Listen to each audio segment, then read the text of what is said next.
If you need to contact Canva for any reason, then let me go ahead and quickly show you how to do this.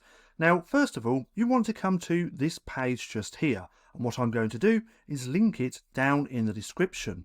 Now, when contacting, we actually have lots of different options to choose from.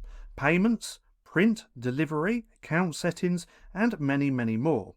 Now, it doesn't matter which one of these that you click on, so let's go ahead and just click on one of these. Let's use the payments and pricing. It's then going to open this just like that. And if we click on the category, we can choose the reason why we want to contact them. If it's not on this list, we can come straight to the bottom and click on none of the above.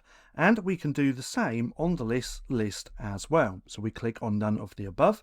We can then describe our issue just here, or the reason why we're contacting Canva.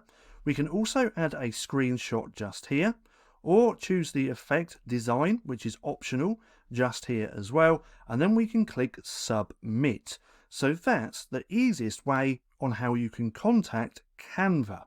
Now, if you found this video helpful at all, then please consider giving me a like, as it really helps out the channel. And if you're not too sure what to watch next, click right here and watch this playlist.